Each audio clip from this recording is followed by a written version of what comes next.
Sirajuddin Al-Mukarram Bapak Kiai Haji Ahmad Khatib, Ustadz Haji Fakhrul Razi, dan lupa mulu saya namanya. Siapa namanya? Ustadz Haji Muhammad Rais.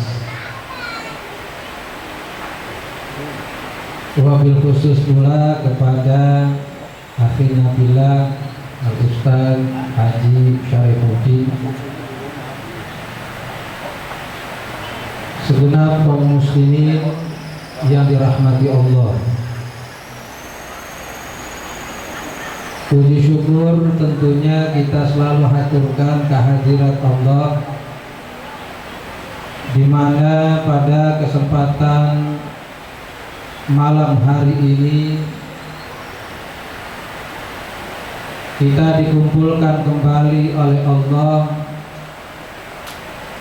dalam satu peringatan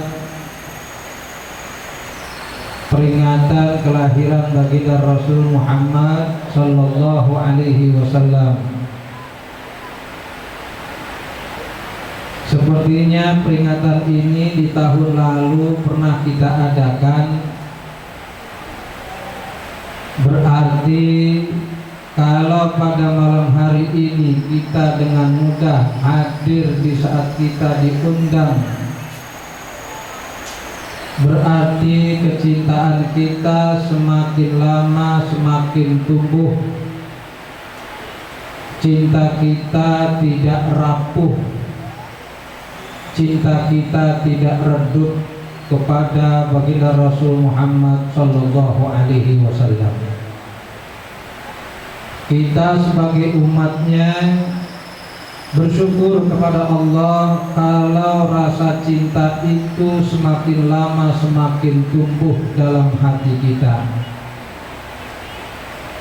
Sebab kalau kita cinta kepada baginda Rasul Muhammad sallallahu alaihi wasallam, dipastikan hidup kita akan bahagia. Kalau bapak-bapak, adik-adik, ibu-ibu menanamkan benih-benih cinta kepada baginda Rasul dalam diri kita, maka dipastikan kita akan mendapatkan syafaat dari baginda Rasul Muhammad sallallahu alaihi wasallam. Orang yang kita peringati pada malam hari ini adalah orang yang agung, orang yang akan diangkat oleh Allah Subhanahu wa ta'ala di saat kita membutuhkan satu pertolongan. Ketika kita dihadapkan di hadapan mizan nanti kelak di hari kiamat, maka nanti ada satu manusia yang berkuasa di sana itu. Ada satu manusia yang nampak dan ditampakkan oleh Allah Subhanahu wa ta'ala untuk memberikan pertolongan, terutama buat kita sebagai umatnya. Tentunya kita sangat membutuhkan pertolongan dari baginda Nabi.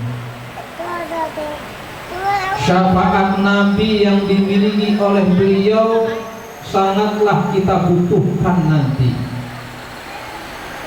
Apalagi kalau diri kita introspeksi diri, kita catat amal baik dan buruk kita selama ini.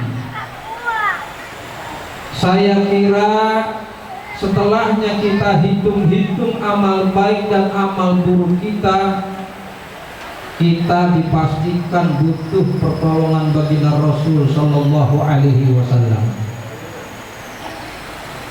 Kita nggak sadar bahwa maksiat dosa kita bertumpuk-tumpuk. Kita tidak sadar bahwa amal buruk kita telah mendominasi diri kita.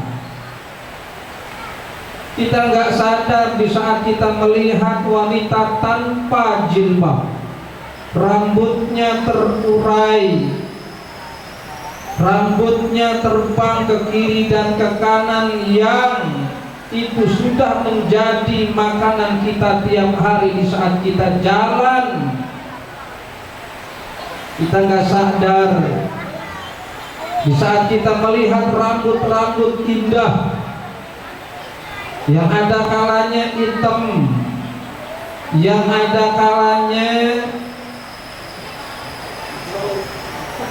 hijau, cendol, hijau mah apa namanya itu, perempuan pirang.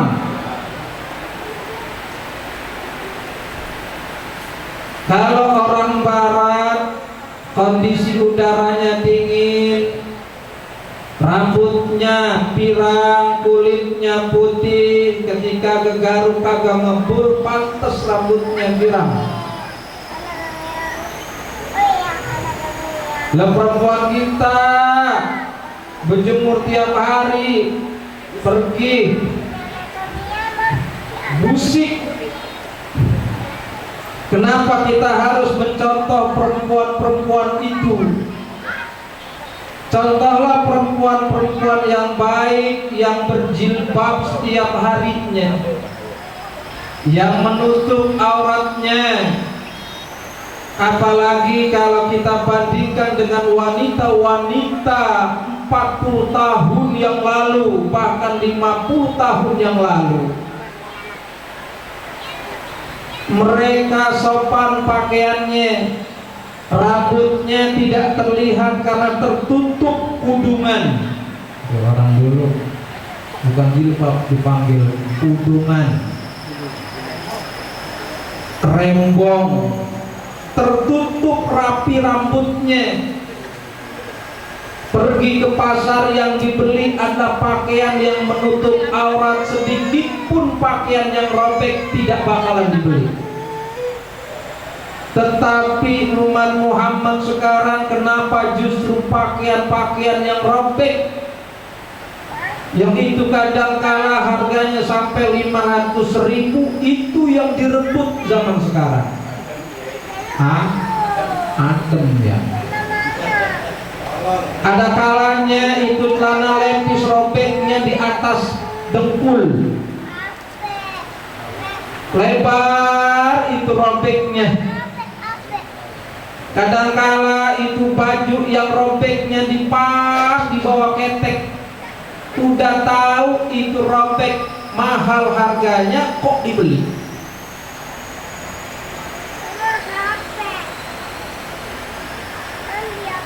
Sepertinya sudah terjadi pergeseran, redupnya iman di hati umat Muhammad.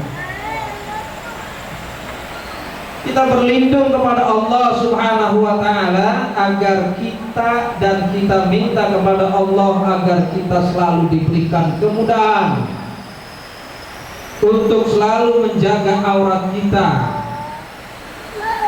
Karena orang-orang yang akan diberikan kemudahan di saat mereka meninggal dunia adalah orang-orang yang mempermudah dirinya di saat hidupnya menjalankan ketaatan kepada Allah. Orang-orang yang akan dipersulit oleh Allah di saat menghadapi kehidupan setelah matinya. Setelahnya mereka itu dimasukkan ke liang lahat, hidup di alam barzakh, hidup di alam baru. Mereka itu adalah orang-orang yang di saat hidupnya mempersulit menjalankan ibadah. Tinggal kita yang milih di saat sekarang kita hidup. Apakah kita mau diberikan kemudahan oleh Allah di saat kita sudah mati dan dimasukkan ke liang lahat alam barzakh, atau kita dipersulit oleh Allah di saat itu? Saya yakin bahwa semua kita yang hadir di majlis Maulid Nabi ini termasuk orang-orang yang cikal bakalnya akan diberikan kemudahan di saat kita mati dan masuk ke liang lahat di alam barzakh. Apalagi pada malam hari ini, malam Jumat, malam keramat, Kita kumpul pada malam hari ini yang alhamdulillah hujan tidak turun, yang tadinya kita khawatir turun. Kita dikasih kemudahan oleh Allah Subhanahu wa taala hadir di majlis seperti ini. Kita dikasih kemudahan untuk hadir di peringatan Maulid Nabi di tahun ini. Kita ini sekarang sedang memperingati seorang Nabi yang agung, yang syafaatnya sangat kita butuhkan sampai sekarang.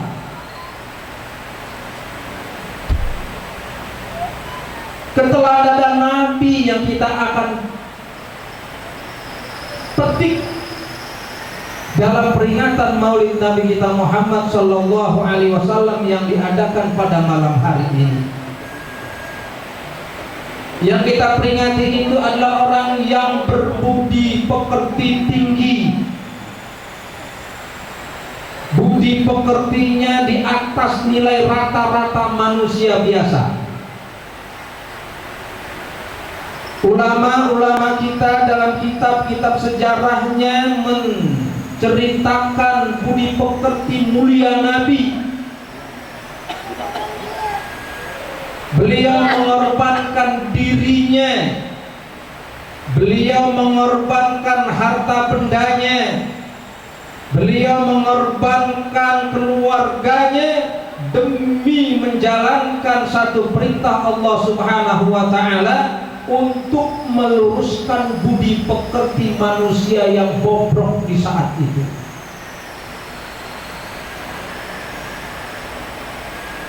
Contohnya Abu Jahal.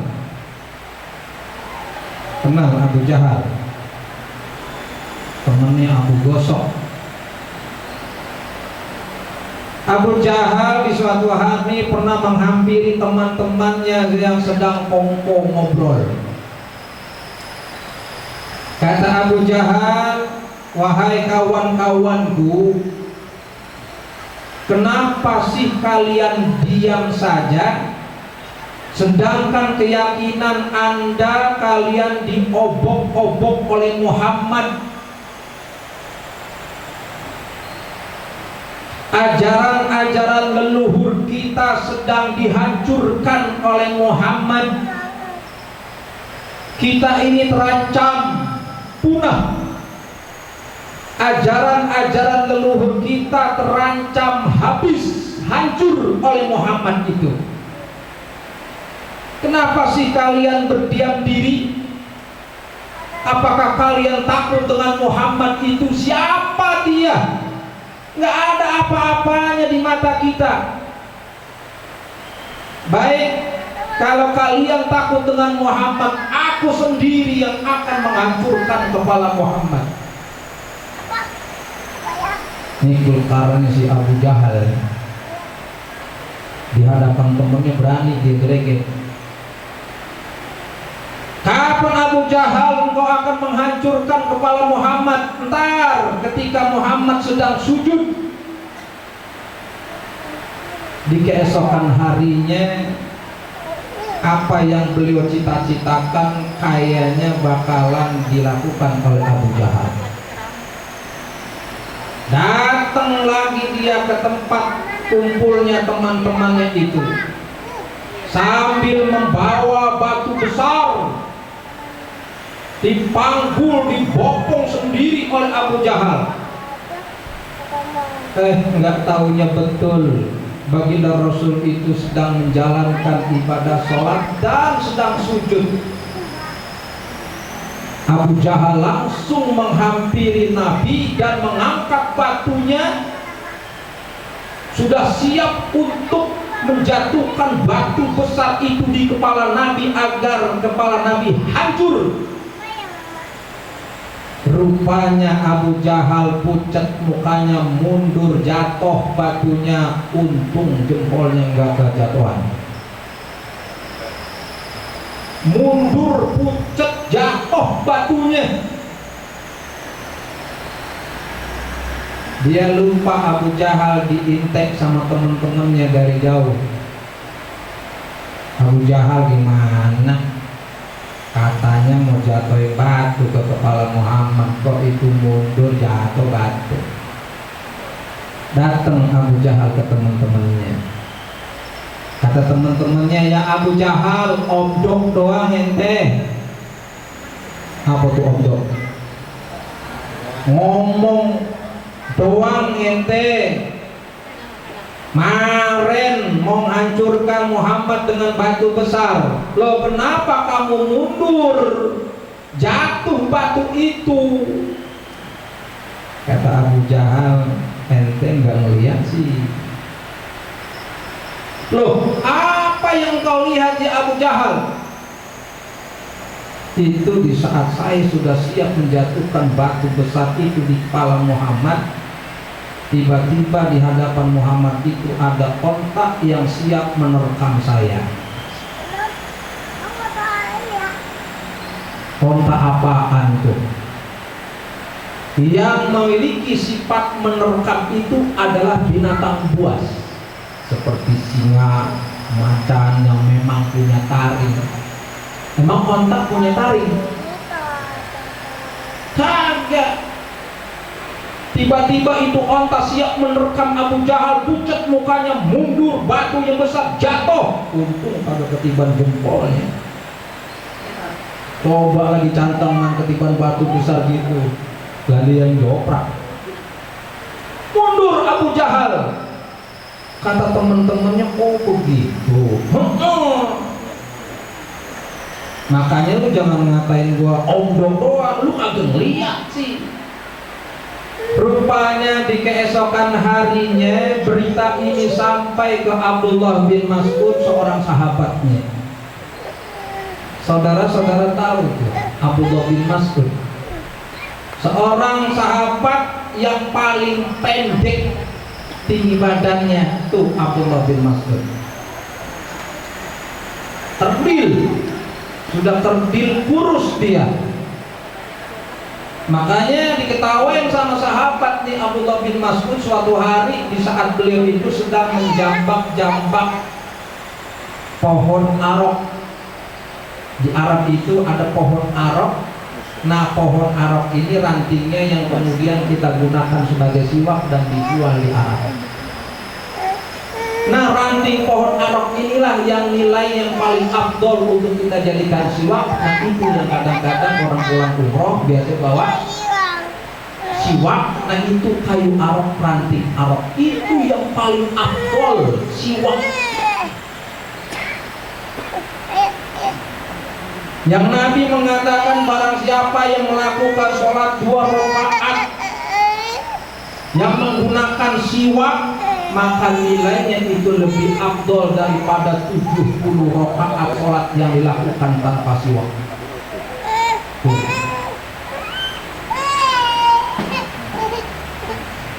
Nah, ulama fikih kita mengatakan kalau seandainya kita nggak punya siwak, boleh kita gunakan sorban kita sebagai siwaknya. Kalau sorban kita malu, mungkin ada tangan teman kita di samping, pinjam dulu buat siwak. Cuman syaratnya tangannya yang kapalan. Tahu saudara tangannya kapalan? Tangannya yang kapalan. Kalau memangnya teman kita itu ngidinin kita, tangannya dijadikan siwak. Nah, kalau kagak jangan dijebuk kita ntar. Gua aja kagak lu pakai tangan gua. Tapi menurut fuqaha itu boleh, syaratnya tangannya kapalan. Pernah dulu terjadi peperangan. Pasukan Islam mayoritas aki-aki, sedangkan musuh-musuhnya itu anak-anak muda. Nah, coba bayangkan aki-aki ngadepin anak muda. Kulit udah keriput, mata udah rapun, telinga sudah bolot, gigi udah kagak ada, dengkul udah otek. Kira-kira kalau menurut logika yang menang ini ada aki-aki apa anak muda? Anak muda. Tapi aki-aki tidak kalah siap, kata orang Betawi. Sebelum maju ke medan laga, dia bawa siwak semuanya. Ayo kawan-kawan, kata Nabi, di setiap hal kita disunahkan pakai siwak. Sebelum kita maju, kita siwak semua. Muah warung siwak diasak giginya. Anak-anak muda musuhnya ngeliat dari jauh, lah itu giginya lagi diasak. Jangan-jangan tak kita gigit sama dia. Kabur tuh anak muda, katanya takut digigit sama giginya aki-aki. Udah gigi cuma 2. Yang dipakai siwak giginya cuma 2. Kabur tuh anak muda. Ini Abdullah bin Mas'ud pernah ditertawakan oleh sahabat lain. Di saat beliau sedang menjambak-jambak kayu arok tadi. Orang yang kurus, kecil, menjambak ketinggian, ditiup angin, jatuh. Ya kalau jambak-jambak itu kan kakinya tuh entar loncat, entar jingke. Karena kurus, kena angin, jatuh. Diketawain sama sahabat yang lain. Sampai Nabi menegur mereka itu. Wa ma yudhibukum. Apa yang membuat kalian tertawa? Itu Rasulullah, saya melihat Abdullah bin Mas'ud sedang menjambak-jambak itu ranting pohon arok, ada angin gede jatuh. Oh, itu yang membuat tertawa kalian. Ingat, pendek orangnya, kurus badannya, ceking kakinya, tapi perbuatan baik dia kalau ditimbang dengan perbuatan kalian semua, lebih berat perbuatan yang dilakukan oleh Abdullah bin Mas'ud itu. Kakinya itu, pahala baiknya itu kalau ditimbang dengan pahala perbuatan baik kalian, masih lebih baik nilai pahala dari kaki si Abdullah bin Mas'ud. Diam semua sahabat itu. Inilah makna hikmah. Ada ungkapan yang mengatakan man khadam taqaddam. Orang yang berkhidmat dipastikan dia akan maju terangkat derajatnya, diangkat oleh Allah Subhanahu wa taala. Makanya kita dianjurkan berkhidmat ke guru. Ketika guru nyampe, kita berdiri menyambut guru sebagai bentuk penghormatan kita, sebagai adab kita kepada guru. Guru datang, berdiri kita. Kita liatin sendalnya tuh, kita amankan ketika dia datang. Kita pisahin sendal guru kita dari sendal-sendal orang biasa. Sampai segitunya budi pekerti yang harus kita lakukan kepada guru. Ada sorbannya yang tertinggal, jangan kemudian orangnya tidak ada, guru kita tidak ada, kemudian kita dudukin sorbannya. Tidak ada adab. Kita jangan melihat guru di depan guru kita hormat, tapi benda-benda yang kita tidak hormat. Makanya orang sekarang kurang keberkahannya karena tidak hormat dengan gurunya. Sendalnya kadang diludahin, kita diam aja. Bukan budi pekerti itu. Hargain semua yang terkait dengan guru.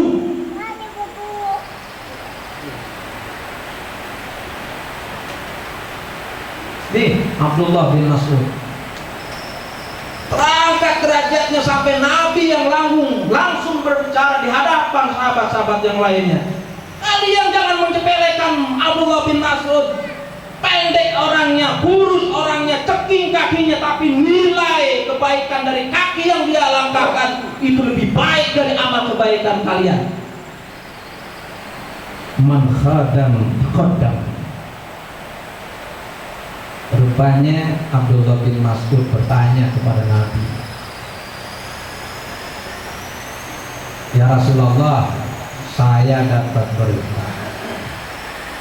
Katanya Abu Jahal kemarin mau melempar batu besar untuk menghancurkan kepalamu, namun tidak terlaksana. Dia mundur ketakutan sampai jatuh batu itu. Katanya dia melihat sesuatu di hadapannya.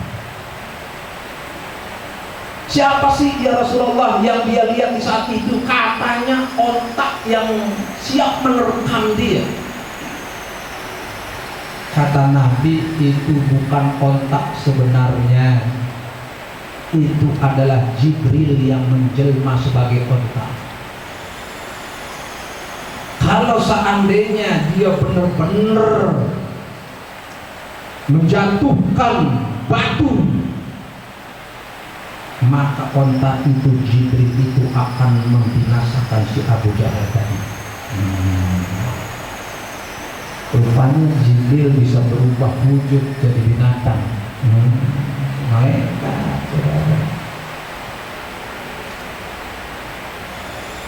nggak ada yang bisa menghalang-halangi kalau memang malaikat itu sudah turun tangan.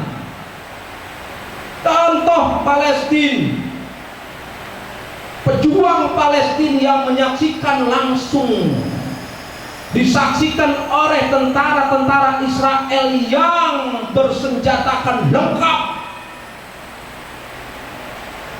Tidak seimbang Palestina melawan Israel, bagaikan semut melawan gajah. Mereka punya tank. Palestina punya tank nggak? Nggak ada. Mereka punya nuklir, cuman belum digunakan. Palestina punya nuklir nggak? Nggak ada. Mereka punya pesawat tempur yang terbang setiap saat menghancurkan kota Gaza dan sebagainya. Palestina punya pesawat tempur nggak? Enggak. Hanya bermodalkan keyakinan min fi'atin qalilatin dalam Al-Qur'annya. Berapa banyak orang yang jumlahnya sedikit mengalahkan orang-orang yang jumlahnya berlipat ganda. Hanya bermodalkan Al-Quran, wa ja'alna min baini aydihim saddan wa min khalfihim saddan fa aghshaynahum fa hum la yubsirun. Berapa banyak tank-tank Israel yang canggih hancur begitu saja, meledak tanpa diketahui siapa yang meledakkan.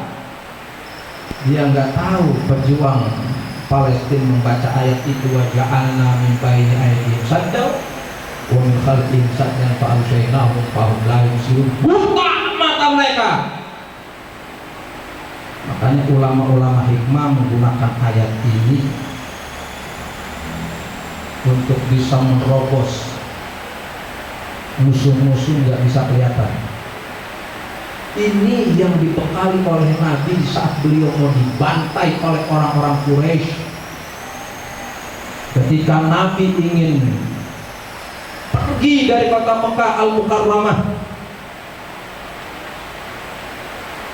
kata Nabi, siapa yang berani mewakili aku di tempat tidur ini? Jaminannya, kalau seandainya terbunuh, maka jaminannya adalah surga.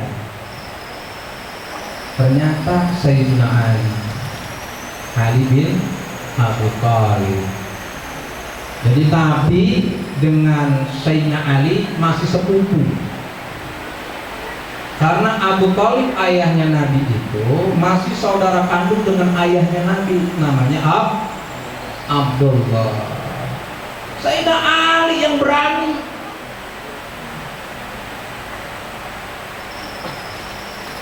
Sayyidina Ali tidur, baginda Nabi keluar, tapi sebelum keluarnya beliau mengut pasir. Karena Nabi tahu di depan pedang sudah terhunus, mau keluar dari belakang pedang sudah terhunus, mau lewat samping kiri dan kanan pedang sudah terhunus. Keadaan mepet, keadaan terpojok.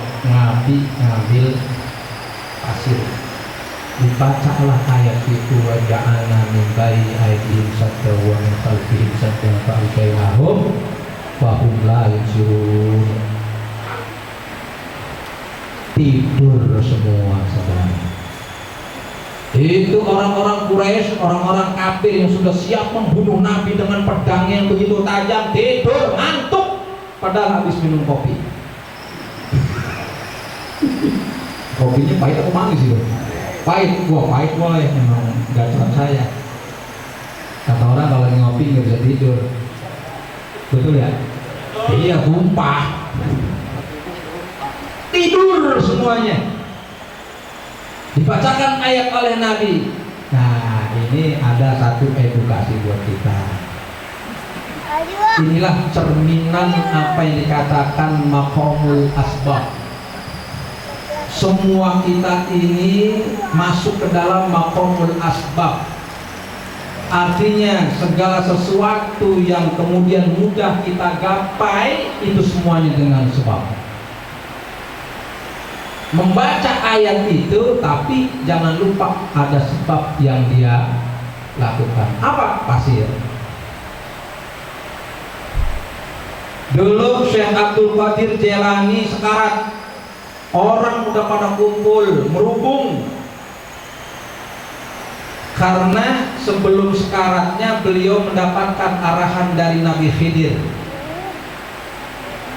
Siapa Nabi Khidir? Kata sebagian ulama aulia, barang siapa yang hafal kunyahnya, hafal namanya, hafal nama ayahnya, dan hafal nama lakopnya, kata sebagian aulia, orang itu dipastikan matinya masuk surga. Apa kunyahnya? Nabi Khidir Abul Abbas. Siapa nama aslinya? Balya. Siapa nama orang tuanya? Malkan. Siapa nama julukannya? Al-Khadir. Jadi Khidir itu bukan nama asli, tapi julukan. Kenapa beliau dijuluki Al-Khadir, yang artinya hijau? Karena setiap beliau duduk di satu tempat, dia melangkah kemudian bangun, tempat itu kemudian menghijau jadi hijau. Itu Nabi Khidir, maka dijuluki Al-Khadir. Boleh Al-Khadir, boleh Al-Khadru, boleh Al-Khidru, boleh Al-Khidir. Itu dopit yang ditetapkan ulama kita.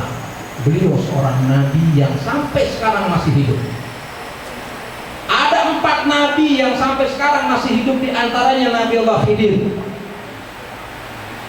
Yang kedua Nabi Ilyas, yang ketiga Nabi Isa alaihissalam, dan keempat Nabi Idris. Nabi Khidir hobi berkelana. Kadangkala dia berpenampilan seperti orang gila. Yang kadangkala kita sukar untuk membedakan apakah dia benar Nabi Khidir atau bukan. Karena penampilannya itu kontradiksi. Ya kalau pakaiannya seperti saya, orang udah tebak. Ini biasa sembahyang orang ini. Tapi kalau pakaiannya yang kadangkala pakai celana wahai, kaosnya robek-robek, kucel, bau dan sebagainya, sukar kita untuk menduga bahwa dia itu orang saleh. Tapi jangan lupa, kadang-kadang orang seperti itu luar biasa. Nabi Khidir. Syekh Abdul Qadir Jailani, ya Abdul Qadir, janganlah engkau makan dan minum kecuali yang ada di atas permukaan tanah. Kalau ada orang membuang bekas makan nasi, makan itu. Jangan pergi ke resto Padang. Jangan makan tunjang. Orang makan tunjang tulangnya emut. Itu yang diarahkan oleh Nabi Khidir. Rupanya sampai sekarat beliau udah dikerumungin tanpa disadari oleh orang banyak. Rupanya Nabi Khidir datang membawa roti. Assalamualaikum ya Abdul Qadir. Dalam keadaan sekarat, Waalaikumsalam. Ini ada sebongkah roti titipan dari Allah Subhanahu wa taala buatmu. Dibelahlah roti itu oleh Nabi Khidir menjadi dua. Makanlah roti ini. Setelah dimakan oleh Nabi Khidir, Syekh Abdul Qadir Jalani, Nabi Khidir mengatakan setelahnya kamu memakan roti, kalau di kemudian hari kamu lapar, cukup kamu membaca ayat inna ma'al usri yusra, perutmu kenyang. Kalau memang besok-besok itu kamu haus, cukup baca ayat itu inna ma'al usri yusra, perutmu tuh kembung. Makanya semenjak itu Syekh Abdul Qadir Jalani sepanjang hidupnya sampai akhir hayatnya tidak makan dan tidak minum serta tidak tidur 24 jam. Mau coba ayat itu? Sebulan kagak makan-makan baca ayat itu. Mau coba? Model kayak kita mau modal, jangan kan pulang seminggu juga kagak nyampe kali. Awet, jadi awet kalau gitu loh, kagak makan-makan. Mau modal masuk klinik rumah sakit ujung-ujungnya. Nih,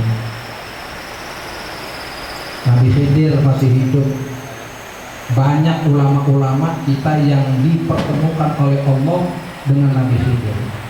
Contohnya pendiri Nahdlatul Ulama Hadratus Syekh Hasyim Asy'ari. Beliau termasuk orang yang dipertemukan oleh Allah dengan Nabi Khidir di saat beliau datang berguru menyantren di gurunya Syekhuna Khalil Bangkalan. Di saat itu musim hujan, tanah blok becek. Tiba-tiba Syekhuna Khalil mengatakan kepada Hasyim Asy'ari, Kiai Hadratus Syekh, saya kedatangan tamu pada hari ini cuma adanya di sana. Kira-kira siapa yang mau menjemput tamu saya?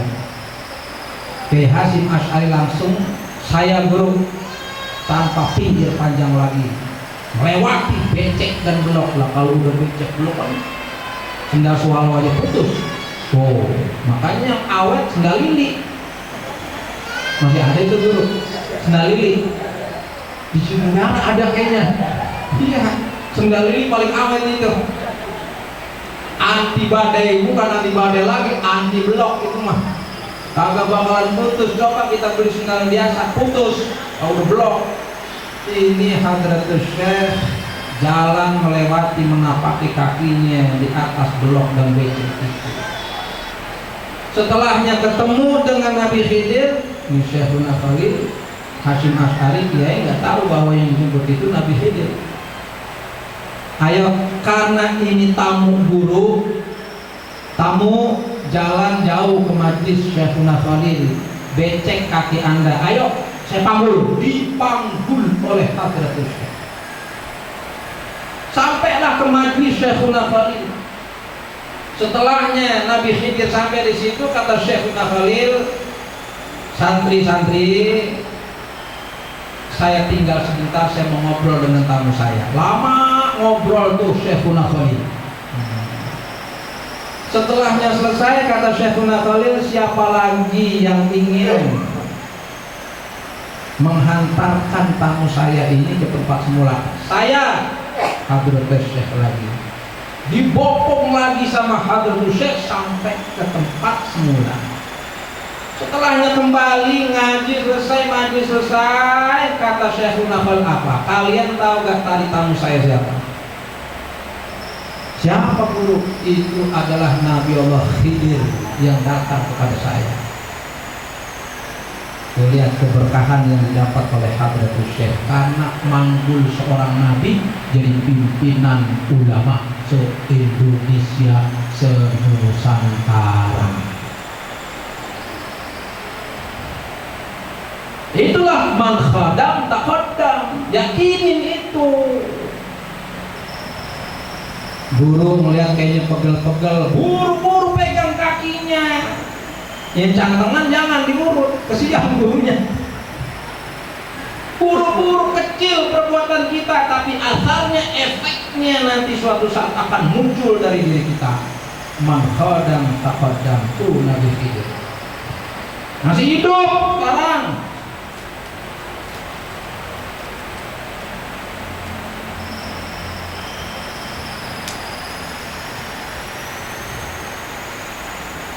Nabi Ilyas pernah diketemukan di tengah padang pasir.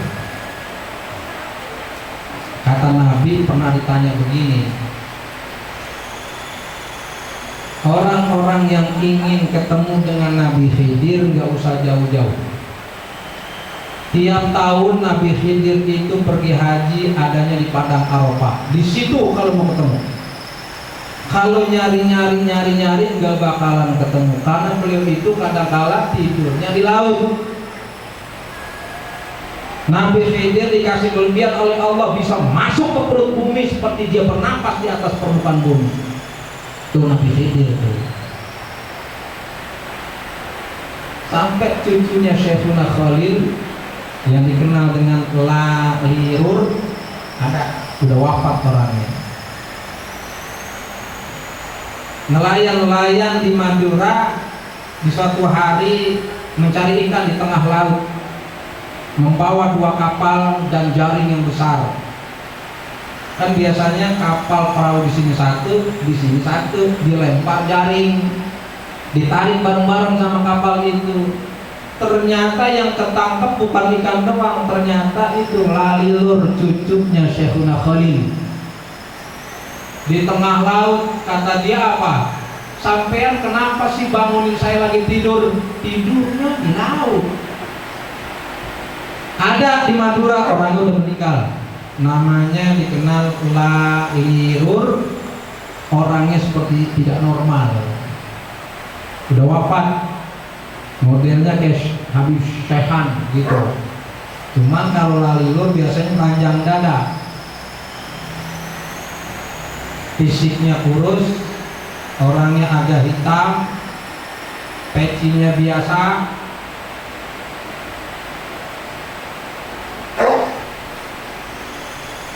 Ngomongnya ngaco, nggak ada yang paham orang. Ternyata dia dikasih keistimewaan tidur di dalam laut. Ya coba kita, ayo dah, jangan ikut-ikutin, jangan. Nih, Nabi Ilyas pernah ditemukan di padang pasir. Datanglah seorang dari Jazirah Arab. Assalamualaikum wa alaikassalam. Apakah engkau dari Jazirah Arab, penduduk orang Arab? Betul.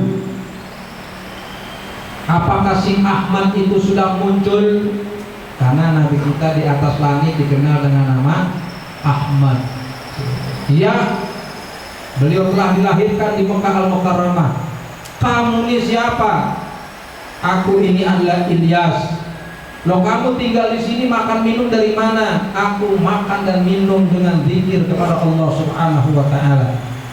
Ketika aku menyebut subhanallah, perutku kenyang. Ketika aku menyebut la ilaha illallah, perutku kembung. Aku tidak butuh nasi, aku tidak butuh gemplong, aku tidak butuh kuah unti. Kali tuh Nabi Ilyas masih ada. Ini penjelasan kedua datang belum?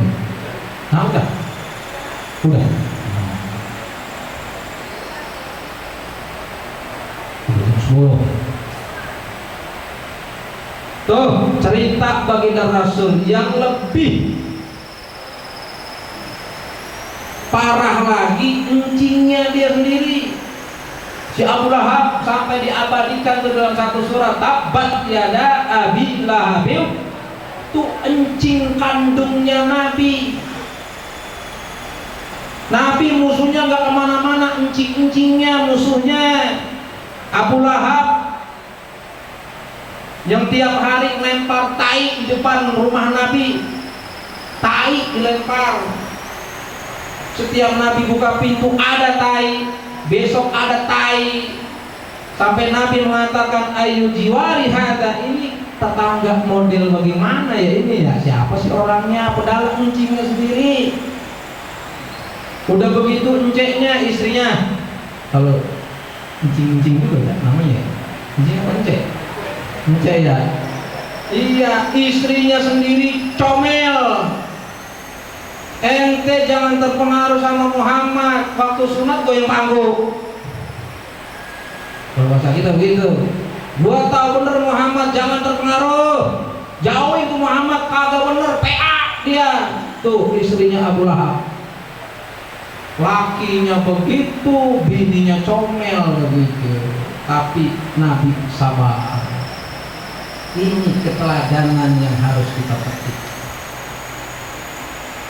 Sabar Nabi. Ini sampai sini ya, macam drama itu. Saya juga mau langsung ini, ya. Nanti takut kelamaan, jam 11 belum aku udah pada lihat ini. Insya Allah di lain kesempatan kita sambung lagi.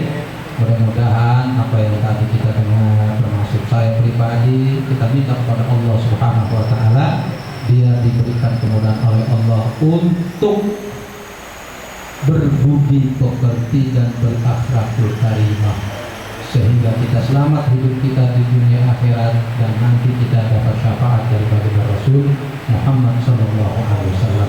Lebih kurangnya saya mohon maaf. Wassalamualaikum warahmatullahi wabarakatuh.